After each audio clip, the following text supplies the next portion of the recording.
It's Friday, so it's time for our Agile, Not So Agile episode of the Daily Stand Up Podcast.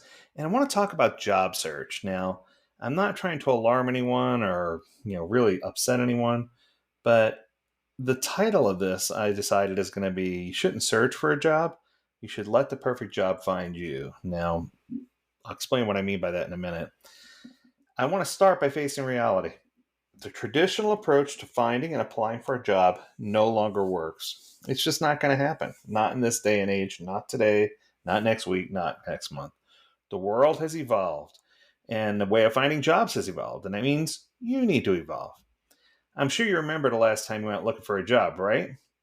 If you're looking for a job right now, you know how hard it is to get through that initial step and get an interview call.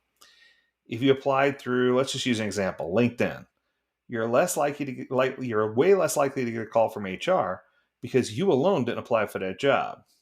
You apply for that job along with 1,000 other people, and I'm saying 1,000 lightly. Some of those jobs on LinkedIn have gotten 10,000, 20,000 applicants. It's crazy town, right?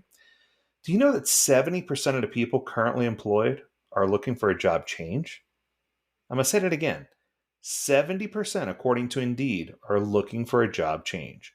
In today's chaotic job market, the traditional way of finding a job or actively searching for jobs is no longer going to be the path to success. It just doesn't work.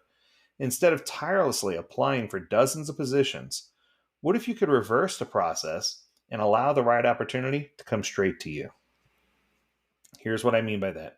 Humans have evolved over thousands of years and started looking for desk jobs in the late 1800s, and our approach has always been the same. We go to a company, we give our resume, and we wait for a call back. This process has become online in recent times, but the crux of it still remains the same. You apply for the job, you fill out an application, submit your resume, and wait for a call back. But with so much evolution, shouldn't the process of getting your next job change too? With the rise of personal branding, social media, and networking, it's more possible than ever to create a system where recruiters will seek you out. By investing time in building your brand, leveraging your network, and allowing patience to work its magic, you can attract opportunities that are the right fit for you. So, why should we change our job search approach? This answer's simple. Have we not changed the way we order food? Uber Eats, whatnot, right? Have we not changed the way that we learn? YouTube instead of books? Have we not changed the way we work? Hybrid and remote work environments?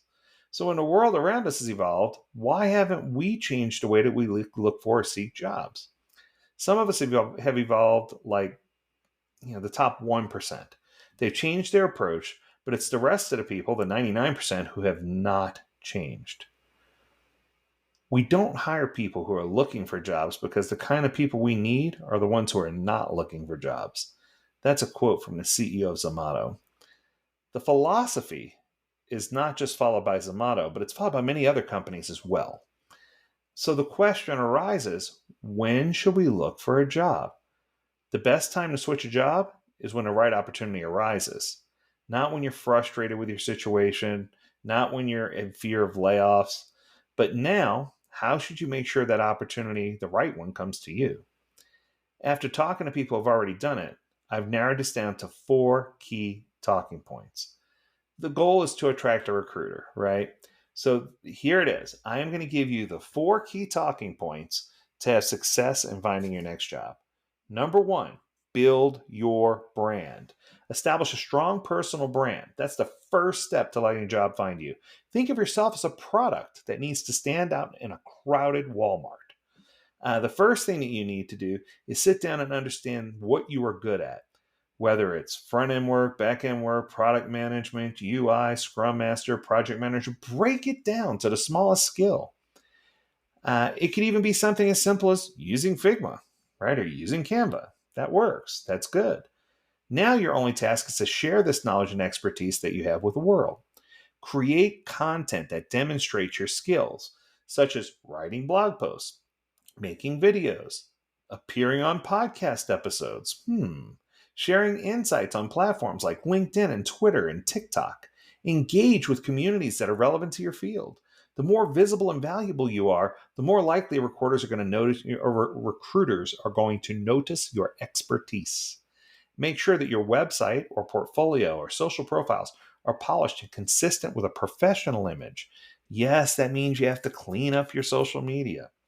Having a clear and compelling brand will make it easier for companies to find their way to you. Okay. How about number two? Leverage networking and connections. Now, this one hasn't changed a lot. These should be the most common suggestions that you read in any post about finding a job. Networking is still the most powerful tool, but in this context, it's less about asking for jobs and more about creating genuine, long lasting friendships and relationships online. I'll never forget the time I was talking to my mom and she says, I have over 18,000 friends. And that's not how she said. She said, I have over 18,241 friends. I'm like, 18? That's a pretty specific number. She says, well, that's on Facebook alone. And I was like, oh my goodness, right? Really? When you connect with people, you need to build relationships. It can't just be someone who says, oh, I'm your friend, I follow you, right? It's about you connecting with people when you're not looking for a job. By focusing on building meaningful relationships and connections with people in your network, in your industry, you'll naturally be top of mind when an opportunity arises. Start by attending some of those industry events, webinars, conferences, work sessions where you can meet professionals and peers. Even I'll never forget the story. There was a young lady who had been struggling to find a job for some time, and she came to one of my advanced classes. And I told her, I said, within 30 days of taking this class, I'm going to help you find a job. And there was a symposium for a local PMI chapter. And I told her that she needed to go. And she said, I can't afford to go. I can't pay. So I told her, I said, volunteer so you can go for free. And she volunteered. And she was in one of the rooms and she was setting items on tables. She was setting up little notepads and pens. Simple, mundane task, right? And she was running around the room getting things set up and she was hustling. She was listening to some music. She was hustling. And someone stopped her and said, I don't think I've ever met you. And they introduced themselves. And she says, oh, that's interesting. She says, pleasure to meet you. She says, so tell me, what do you do? Where do you work? And she says, well, I do this. She goes, but I'm currently looking for my next opportunity.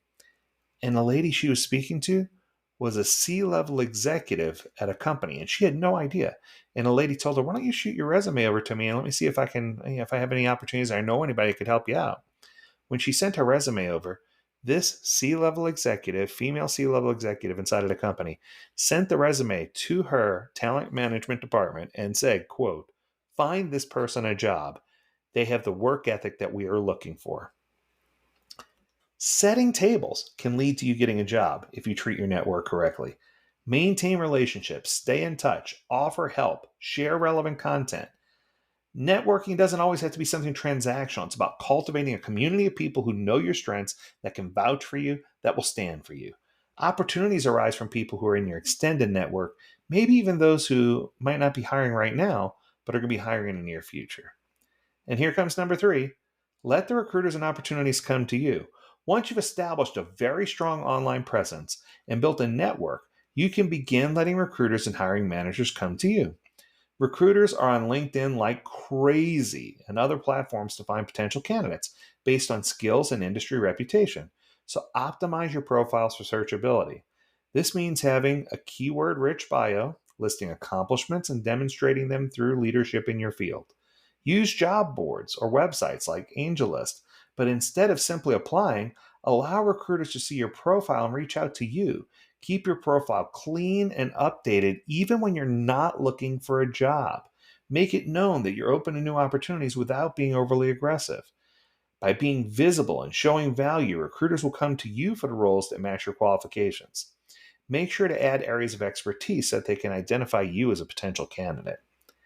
Embrace patience and persistence. This might be the most important one. Letting the job find you doesn't mean you'll have offers flooding in overnight. It's a long-term game. It's a long game, right? It's a strategy that requires patience and persistence. Building a brand and networking takes time and effort. It won't happen immediately. You'll need to keep creating content, nurturing relationships, and staying active in your industry. It's important to remember that opportunities will come at the right time, and rushing the process may result in taking a role that may not be the best fit. Trust the process, stay consistent in your efforts, and eventually the right opportunity will come to you. One mantra to live by is you should always be looking for your next new opportunity.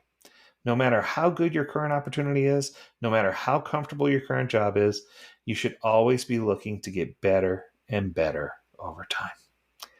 That's going to do it. I hope you have an amazing weekend. Until next week, I encourage you to stay healthy, stay well, and stay agile, my friends. Until next time, do take care.